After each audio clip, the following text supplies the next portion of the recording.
नमस्कार दोस्तों, आज मैं आप लोगों को उस महान परिवार के बारे में बताने जा रहा हूं, जिन्होंने हमारे देश को आज इस मुकाम पर पहुंचाया है। अगर टाटा परिवार न होता तो आज भारत दुनिया के बिगेस्ट इकोनॉमिक कंट्री में शामिल नहीं होता। टाटा परिवार 19वीं सदी से व्यापार में शामिल है और उन्होंने एक विशाल साम्राज्य का निर्माण किया है, जिसमें स्टील मिलों से लेकर होटल और सॉफ्टवेयर कंपनियों तक सब कुछ शामिल है। तो हमारी कहानी शुरू होती है गुजरात के एक छोटे से कस्बे नवसारी से। साल 1822 में पारसी समुदाय के एक परिवार में एक बच्चे का जन्म होता है, नसरवान जी टाटा। परिवार के वह प्रथम पुरुष थे जिन्होंने आगे बढ़कर कुछ नया करने की सोची। अंततः उन्होंने व्यापार को अपना कर्म क्षेत्र एवं जीविका का साधन बनाने का डिसीजन लिया। नवसारी एक छोटा कस्बा था, इसलिए 20 साल की उम्र में नसरवान जी टाटा ने अपने सपने को पूरा करने के लिए मुंबई शिफ्ट हो गए। मुंबई में वह कॉटन ट्रेड से काफ़ी प्रभावित हुए। समय के साथ उन्होंने खुद का कॉटन एक्सपोर्ट का बिजनेस शुरू किया, फिर धीरे धीरे सीधे कदमों से आगे बढ़ते रहे। इसी तरह उनकी सोच को भी एक नई दिशा मिली और उन्होंने भविष्य हेतु एक सॉलिड डिसीजन लिया कि अपनी भावी पीढ़ियों को इसी दिशा में अग्रसर करना है। उनका एकलौता पुत्र जमशेद उस समय नवसारी में ही था। 14 वर्ष की उम्र में जमशेद को मुंबई बुला लिया ताकि उनकी सही ढंग से परवरिश हो सके। पारसी परंपरा के अनुसार उनकी शादी 16 वर्ष की उम्र में हीराबाई के साथ हो गया था। नसरवान जी अपने बेटे को हायर एजुकेशन प्रदान करना चाहते थे, इसलिए 17 वर्ष की उम्र में उनका एडमिशन एल्फिंस्टन कॉलेज में करवा दिया। जमशेद का एजुकेशन पूरा होने के बाद कहानी में आया एक नया मोड़। साल 1859 में उनके पिता ने डिसाइड किया कि अब जमशेद को बिजनेस एक्सपेंशन के लिए हांगकांग भेज देते हैं। जमशेद के लिए यह डिसीजन आसान नहीं था, अपने परिवार के साथ हांगकांग में शिफ्ट होना, क्योंकि यह उस समय की बात है जब पूरे भारत पर ब्रिटेन की ईस्ट इंडिया कंपनी का कंट्रोल था। लेकिन हमारे जमशेद में भी पिता की तरह कुछ कर दिखाने की उत्साह था। उन्होंने वहां जाकर फैमिली बिजनेस की एक ब्रांच खोलने का काम किया और अन्य कार्यों में भी व्यस्त रहे। वहां वे 4 साल तक रहे। साल 1868 में 29 साल की एज में 21,000 रुपए से खुद का एक व्यापारिक फर्म शुरू किया। इसमें उन्हें अच्छा खासा प्रॉफिट हो रहा था, इसलिए उन्होंने टेक्सटाइल क्षेत्र में कदम बढ़ाने की सोची और अपने कुछ दोस्तों के साथ पार्टनरशिप में उन्होंने 1869 में एक पुरानी तेल मिल को खरीद ली और उसे टेक्सटाइल कपड़े निर्माण कारखाने में तब्दील कर दिया। 2 वर्ष बाद उन्होंने कारखाने को अच्छी खासी प्रॉफिट पर एक कपड़े व्यवसायी को बेच दिया। इसी तरह उन्होंने कई फर्में स्थापना की और ढेर सारी मुनाफे कमाए। अपनी इन सफलताओं से उत्साहित होकर साल 1886 में एक डूबते हुए मिल को खरीदने का फैसला किया। इस मिल में भारत के प्रमुख शेयर होल्डर्स भी थे। उन्होंने स्वदेशी आंदोलन के आधार पर इस मिल का नाम स्वदेशी कॉटन मिल रखा। कुछ समय बाद ये मिल प्रॉफिट नहीं बना पा रहा था और कुछ अफवाहों से इनके शेयर प्राइस भी गिर रहे थे, जिस कारण टाटा का नाम दांव पर लगा था। जब जमशेद जी को बैंक ने लोन देने से मना कर दिया तो वह अपना एम्प्रेस मिल का कुछ शेयर बेचकर पैसे इकट्ठे किए और स्वदेशी कॉटन मिल में झोंक दिया, जिससे शेयर प्राइस बढ़ गया। कुछ समय बाद इस मिल को बड़ी टेक्सटाइल मिल में तब्दील कर दिया गया। प्रोडक्शन बढ़ने के कारण कपड़े का एक्सपोर्ट चीन, कोरिया, जापान तथा मध्य पूर्व के देश में होने लगा। दोस्तों, जमशेद जी के कई क्रांतिकारी सपने थे। एक हाइड्रो इलेक्ट्रिक प्लांट सेटअप करना, इंडिया में एक वर्ल्ड क्लास एजुकेशन इंस्टीट्यूट खोलना, एक ऐसा 5 स्टार होटल खोलना जिसमें इस जमाने की सारी सुविधा हो, जैसे बिजली, पंखे इत्यादि। लेकिन अपनी लाइफ टाइम में सिर्फ एक ही होटल खोल पाए थे। बाकी प्रोजेक्ट पर उनके डेथ से पहले काम शुरू हो चुका था।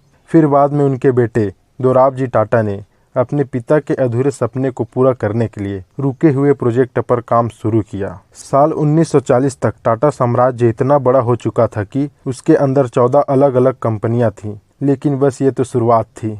दोराब जी टाटा इस साम्राज्य को 1938 तक संभाला।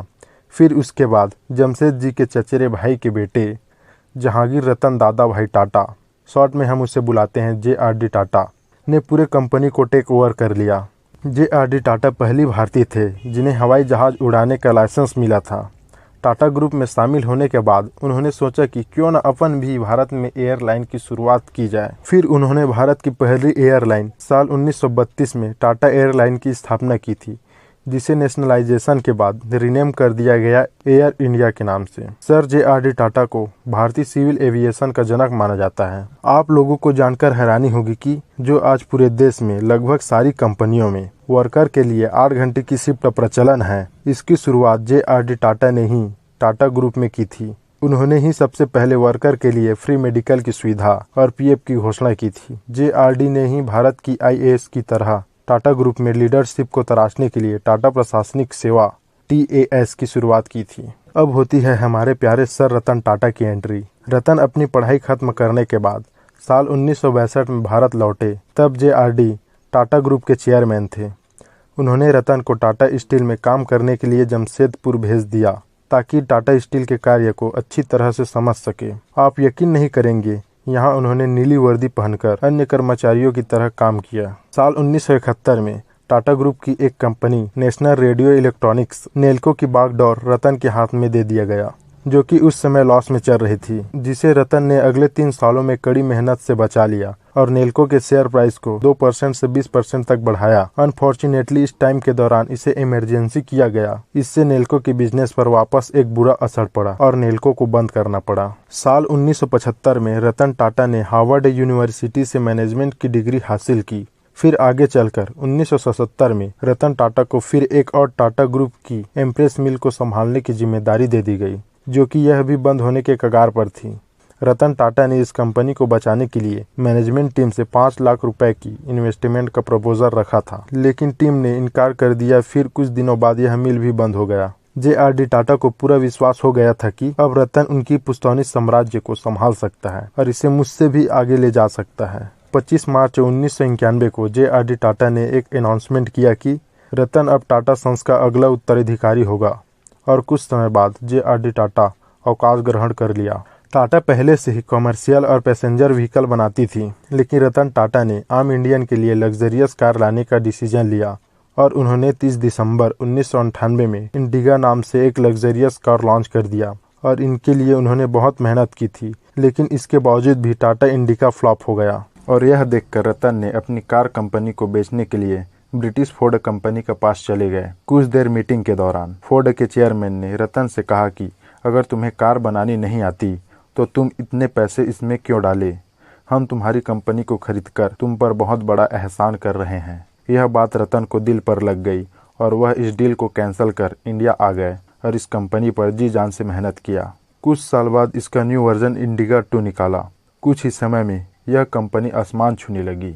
इसी दौरान फोर्ड ग्रुप की 2 कंपनी जैगवार और लैंड रोवर लॉस में चल रही थी और दिवालिया के कगार पर थी। उसी समय रतन टाटा ने जाकर उस दोनों कंपनी को खरीद लिया। फोर्ड के चेयरमैन ने उसी पुरानी बात को फिर दोहराया, लेकिन यह वर्ड पॉजिटिव थे। उन्होंने कहा, आपने हमारे इस कंपनी को खरीदकर हम पर बहुत बड़ा एहसान किया है। रतन चाहते तो उसी समय उसको करारा जवाब दे सकते थे, लेकिन वह ऐसा नहीं किया। दोस्तों, यही वह गुण है जो सफल और महान इंसान के बीच में अंतर स्पष्ट करता है।